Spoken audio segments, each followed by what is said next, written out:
Dear friends, a very good morning to everyone. In this chapter, we are going to discuss about remand, bail and bail bonds. Article 21 of Constitution of India speaks about right to liberty. It speaks that no person shall be deprived of his life or personal liberty except according to the procedure established by law. Now, a question will arise whether remand passed by the learned judicial magistrate is violative of Article 21 or not. The answer is Article 21 says except according to the procedure established by law. The procedure established by law means the learned judicial magistrate can very well pass the order of remand because section 167 CRPC empowers the learned judicial magistrate after going through the materials placed before him, he can pass a valid order of remand.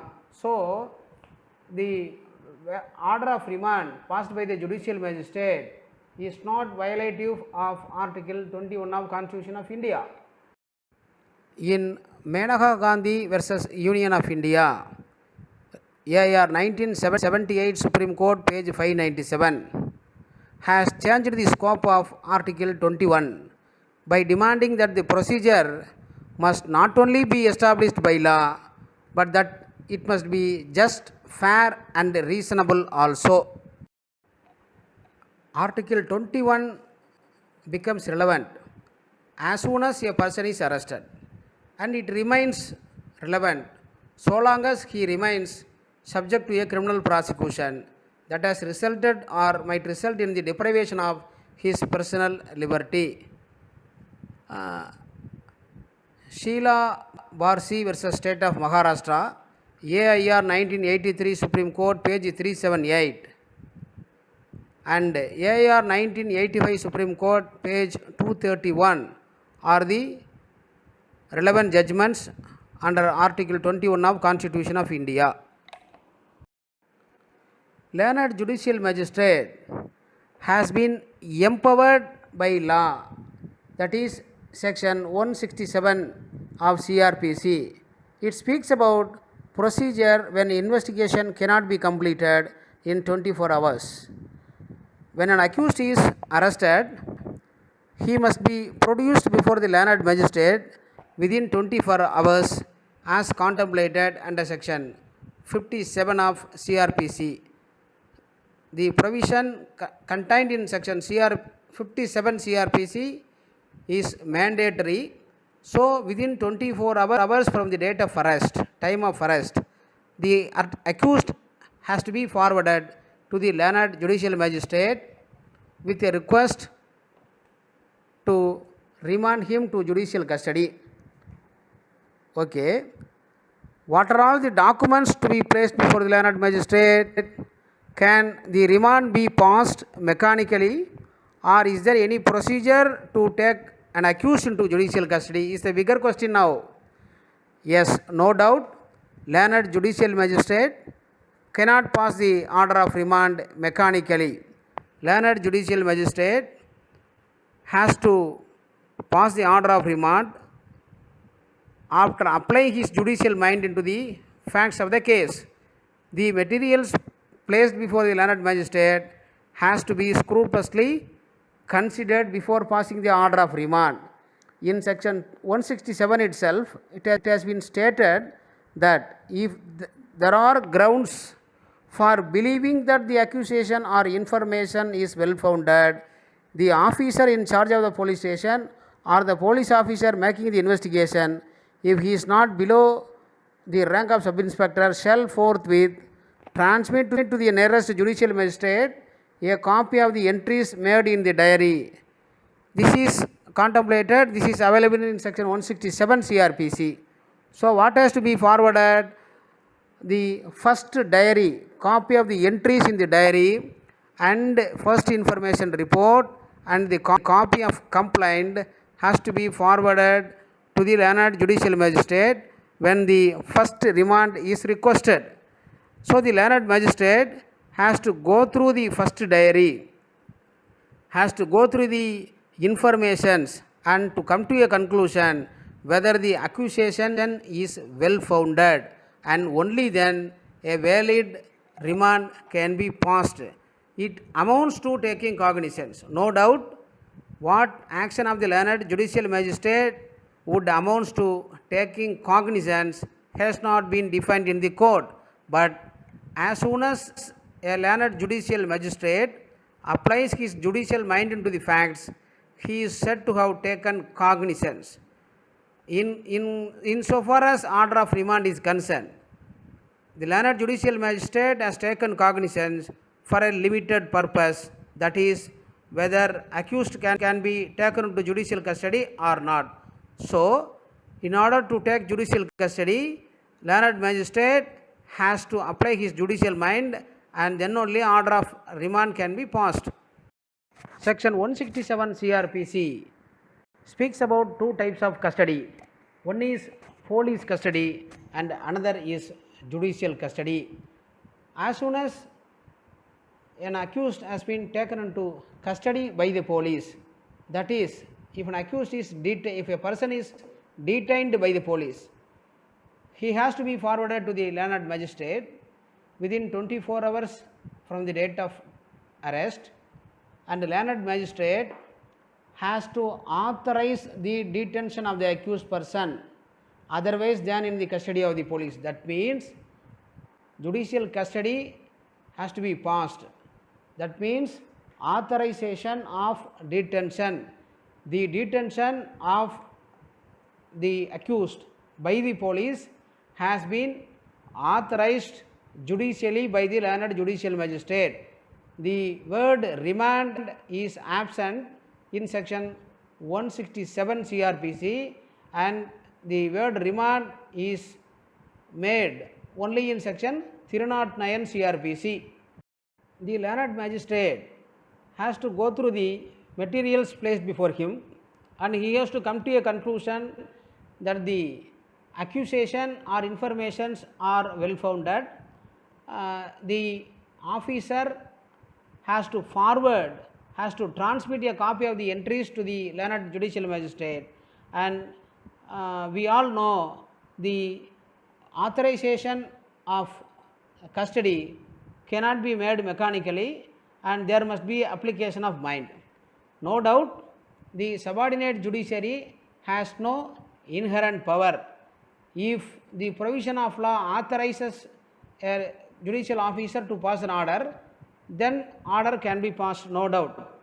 Which law confers right to the judicial magistrate to take the accused into custody, to authorize the detention of the accused? Yes, section 167 subclass 1 and 2 gives and confers power to the learned judicial magistrate to authorize the detention of the accused into judicial custody.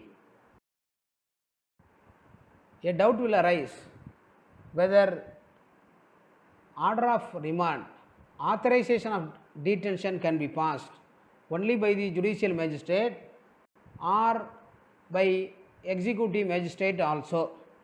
We know there are two types of magistrates, one judicial magistrate and executive magistrate. Section 11 of CRPC speaks about courts of judicial magistrate. Section 20 speaks about executive magistrates. Section 167 2 capital A speaks that when a judicial magistrate is not available, when a judicial magistrate is not available, an accused can be transmitted to the nearest executive magistrate on whom the powers of judicial magistrate or metropolis magistrate have been conferred. That is, to invoke section 167 2 capital A,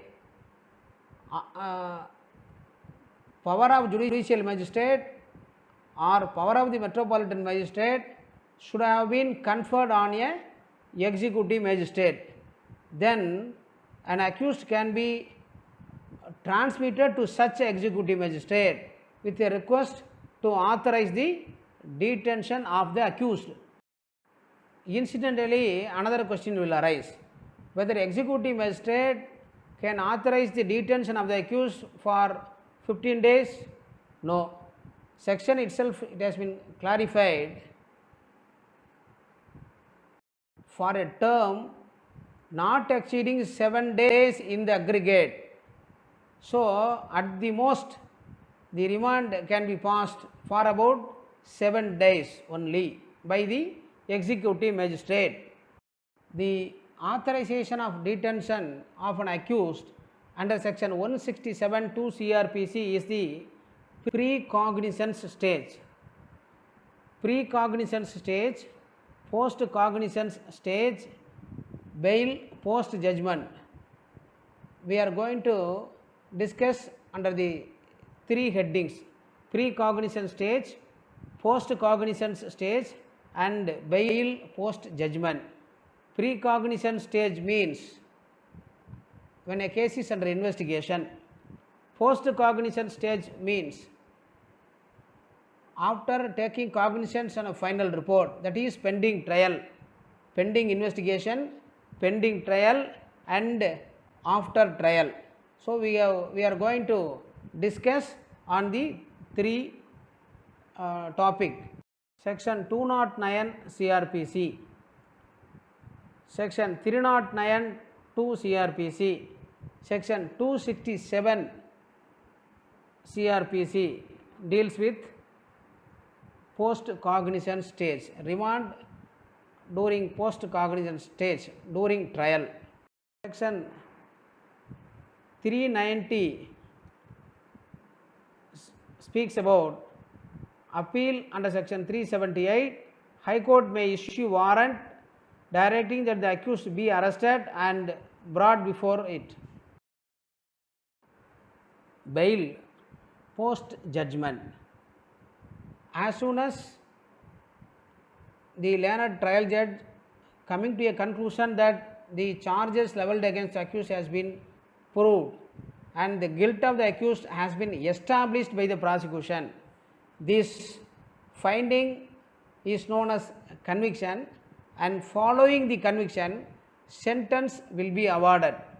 As soon as sentence is awarded, the right will be given to the accused to prefer an appeal.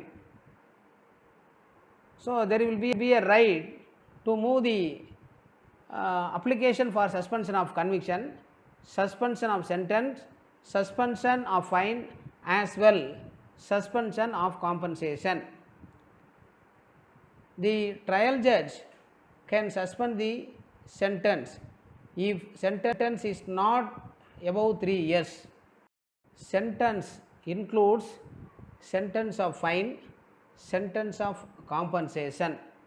No doubt, suspension of conviction can be ordered. The sentence of imprisonment, sentence of fine, as well compensation can also be suspended by the appellate court. After an order of acquittal, if an appeal against acquittal is presented and coming up for admission, the Honorable High Court may issue warrant directing that the accused be arrested and brought before the High Court, and Honorable High Court can grant bail to the accused. Arrest and custody, they are not synonyms.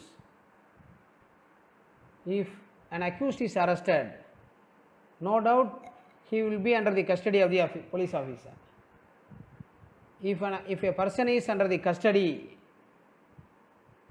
he need not be arrested. He is under surveillance of the police officer. So, the arrest and custody are distinct. The clear distinction between arrest and custody is In every arrest there will be custody, but not vice versa. In section 27 of Indian Evidence Act also, the term custody of a police officer has been used. The word custody used in section 27 of Indian Evidence Act only denotes surveillance or restriction on the movements of the person concerned. AR 1970 Bombay, page 79, equivalent 1970 Criminal Law Journal, page 325, 1969 MLJ Criminal, page 765. Immediate after the arrest, within 24 hours, accused will be forwarded to the judicial magistrate to get authorization of the detention, and as soon as detention of an accused by the police is authorized, that means remand is passed, the arrestee can move application for bail, bail in bailable offence, bail in non-bailable offence, and bail in offences exclusively triable by the Court of Sessions. Section 436 speaks about bail in bailable offence. Accused, if unable to furnish surety within a week of arrest, he is known as indigent person, he shall be discharged on his own bond. It is mandatory. Bail in bailable offence and non-bailable offence is dealt with under section 437 CRPC. Section 438 speaks about anticipatory bail. Section 437 subclass 5 CRPC and 439 subclass 2 CRPC speaks about cancellation of bail. Section 439 CRPC is the special powers of Court of Session and the Honorable High Court regarding bail. No doubt there is no provision for cancellation of bail in a bailable offence. It doesn't mean that bail in a bailable offence cannot be cancelled at all. The language contained in section 439 subclass 2 CRPC is amply clear. Bail granted under this chapter can be cancelled. So, bail in a bailable offence cannot be cancelled by the learned judicial magistrate. Section 436, bail in a bailable offence. 436 capital A, maximum period for which an under trial prisoner can be detained. 437, bail in a non-bailable offence. 437 capital A, bail to require accused to appear next appellate court. 438, anticipatory bail. Section 439, special power of the High Court and Court of Session. Section 440, amount of bond and reduction. Section 441, bond of accused and sureties.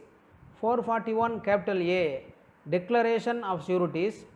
442, discharge from custody. 443, power to order sufficient bail. 444, discharge of sureties. 445, deposit instead of recognition. Section 446, procedure when bail bond has been forfeited. Section 446 capital A, cancellation of bond and bail bond. 447, procedure, insolvency and death of surety. 448, bond from minor.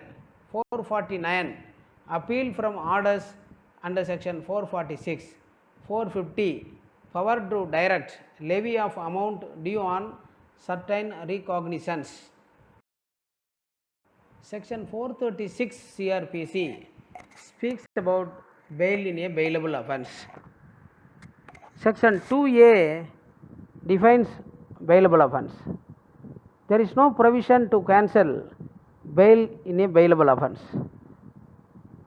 In Pillappan alias Ravi Kumar versus State, reported in 2018 to MLJ Criminal 502.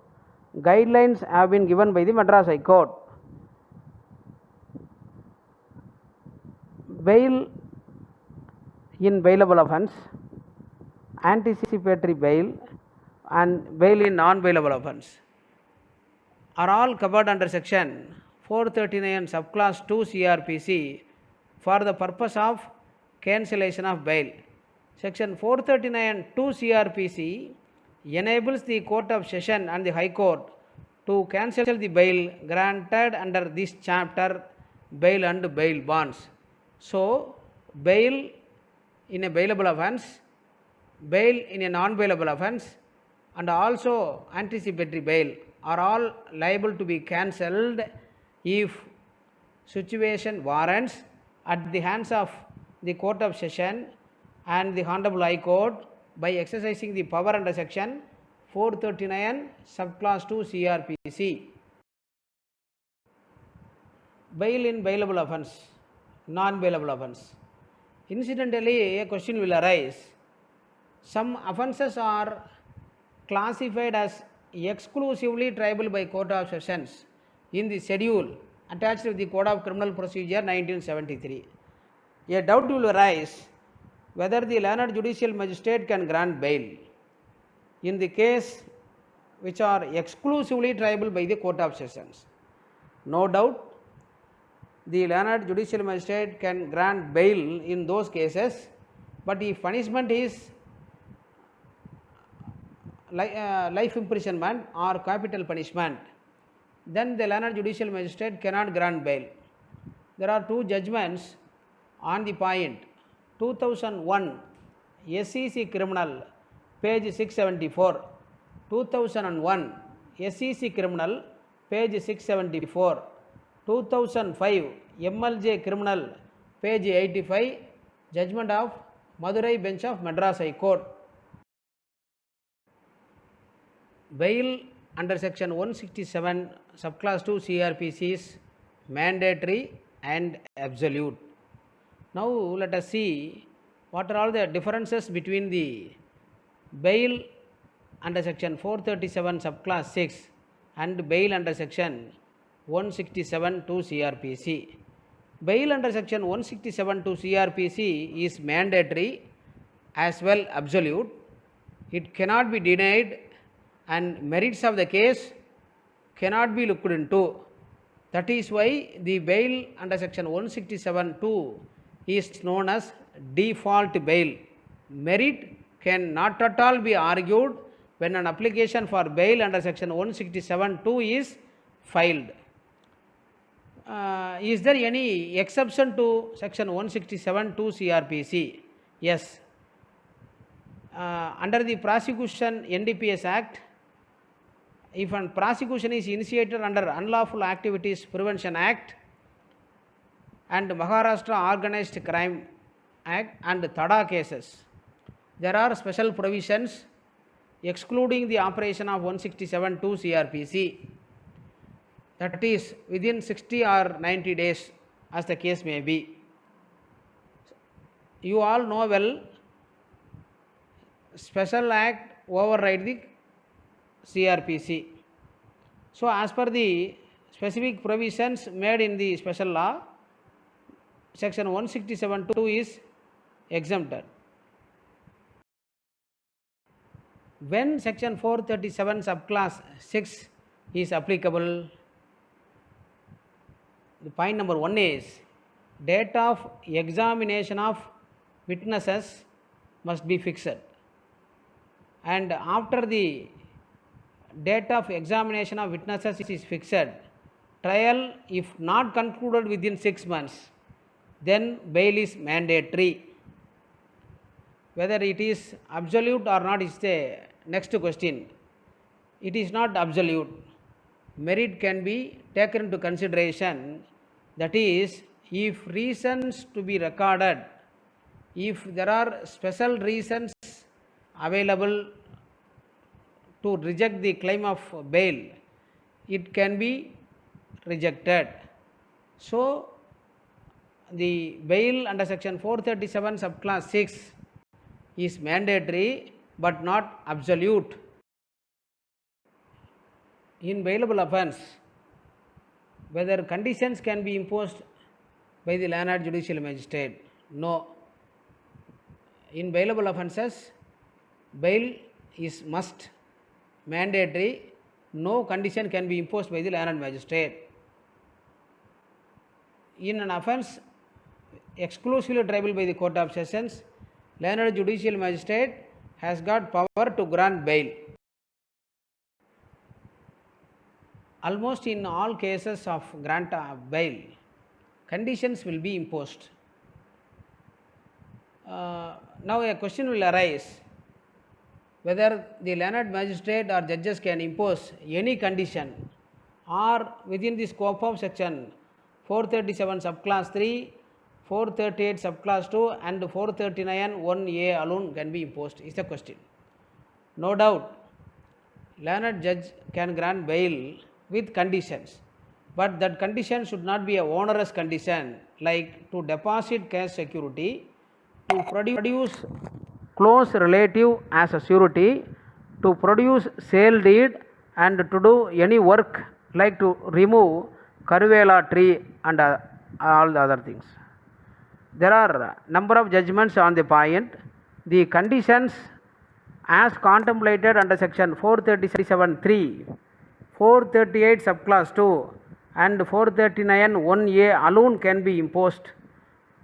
2018 volume 1 Law Weekly Criminal page 102, 2015 MLJ Criminal page 471, AR 2009 Supreme Court 2072, 2015 2 Madras Weekly Notes Criminal page 438, 2017 1 Law Weekly Criminal page 800, 2009 12 SEC page 721.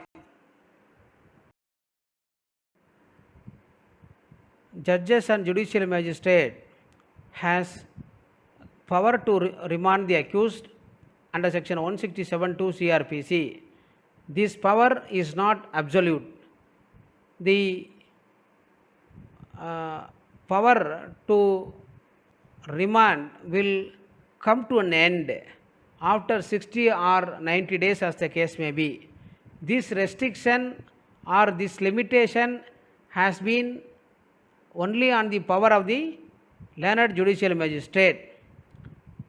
If no valid final report has been forwarded to the judicial magistrate concerned, then indivisible right on the accused to get bail will arise. Constitutional bench judgment of Honorable Supreme Court will give guidance to all of us. The date of arrest cannot be taken into consideration to calculate the time. It commences only from the first remand. No notice to the public prosecutor is necessary, and the application under section 167(2) CRPC has to be decided forthwith. The bail granted under section 167(2) CRPC is also liable to be cancelled, but not on the ground of subsequently final report has been filed.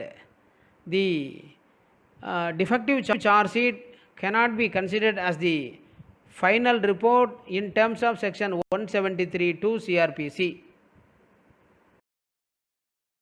As in the case of bail under section 436, 437 and 439, no onerous condition can be imposed while granting bail under section 167(2) CRPC.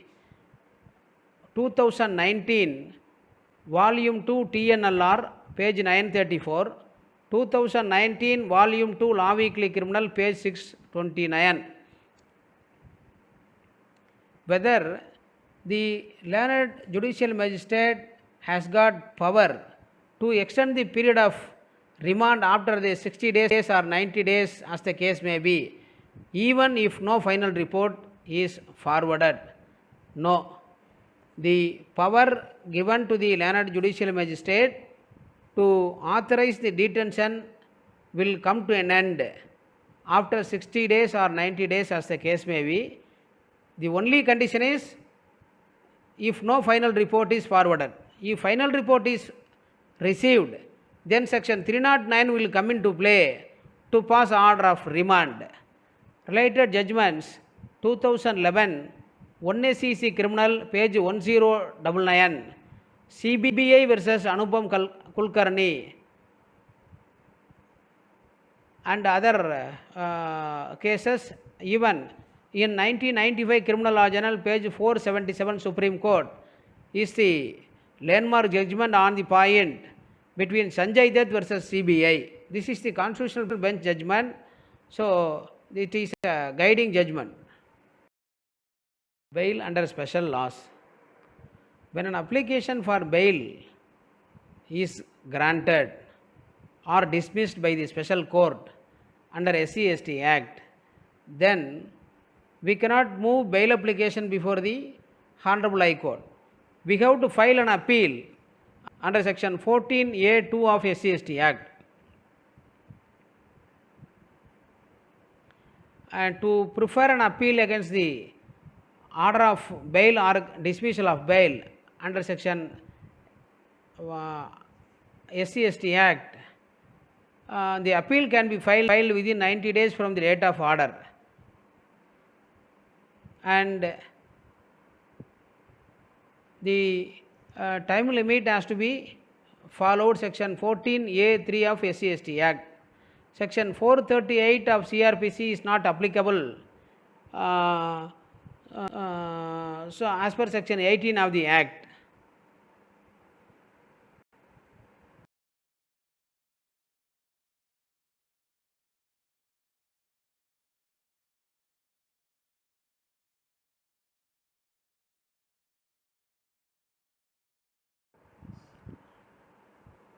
Part 3, post judgment bail.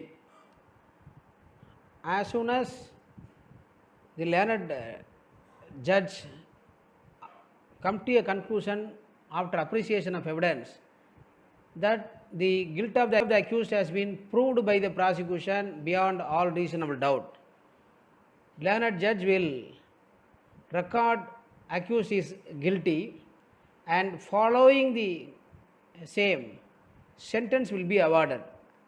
The finding of the criminal court that the accused is guilty, this finding is known as conviction, and following conviction only a sentence will be awarded. So conviction and sentence is a inseparable twins. The conviction and sentence can be suspended. Sentence includes sentence of imprisonment, sentence of fine, sentence of compensation. So the sentence of imprisonment, sentence of fine, as well compensation can be suspended, and conviction can also be suspended. Section 389 is governing the field.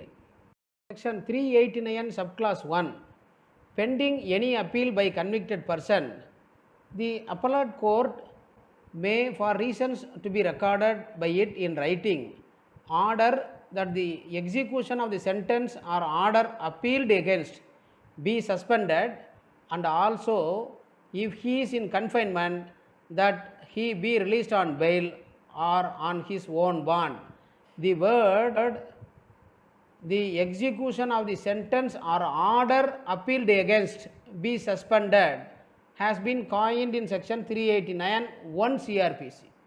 So order appealed against be suspended.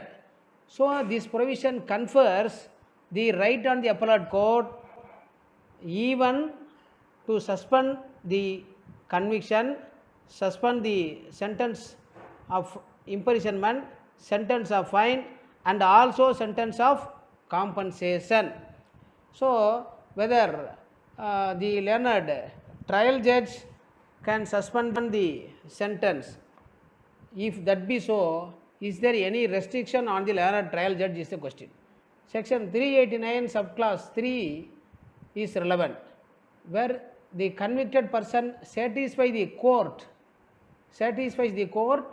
by which he is convicted, that is the trial court, that he intends to present an appeal, the court shall, where such person being on bail is sentenced to imprisonment for a term not exceeding 3 years. So the condition is coming. If sentence is not exceeding 3 years, then the learned trial judge can suspend the sentence. Where the offence of which such person has been convicted is a bailable one and he is on bail, then the sentence can be suspended by the trial court. Suspension of conviction. There must be a proper pleadings in the application praying to suspend the conviction. What are all the effect of suspension of conviction? If not suspended, has to be pleaded properly. 1995 2 SEC page 513, 1995 2 SEC page 513 Rama Narang case is the landmark judgment. Then 2007 volume 2 SEC page 574 suspension of conviction. Suspension of sentence by trial court section 389 subclass 3 CRPC, 389 1 CRPC suspension of sentence by appellate court. Suspension of fine 2000 volume 2 crimes 383, AIR 1976 Supreme Court 1263. Suspension of compensation 2014 1 crimes 325. Suspension of conviction, sentence fine can also be cancelled. AIR 1951 Madras 1042, 1989 Criminal Law Journal page 163. Conviction can be executable. Following the conviction, sentence will be awarded. It may incur a disqualification. In such a situation, conviction can be suspended. There must be a proper pleadings. If conviction is not suspended, irreparable injury will be caused to the appellant. So we have to properly pleaded in the application. 1995 2 SEC page 513 and other 3 judgments are there on the point. So no doubt suspension of conviction can also be suspended. Sentence includes sentence of imprisonment, sentence of fine and compensation. 1998 Criminal Law Journal page 3719, 2000 volume 2 crimes page 383, AR 1976 Supreme Court 1263, 1987 Criminal Law Journal 1838. Incidentally, a question will arise. Though there is a provision to cancel the bail under section 437(5) and 439 subclass 2, is there any provision to cancel the suspension of sentence? Though there is no special provision or specific provision, in appropriate cases, suspension of sentence can also be cancelled. AR 1951 Madras page 1042, 1989 Criminal Law Journal 163 Madhya Pradesh. An intervener has no right to be heard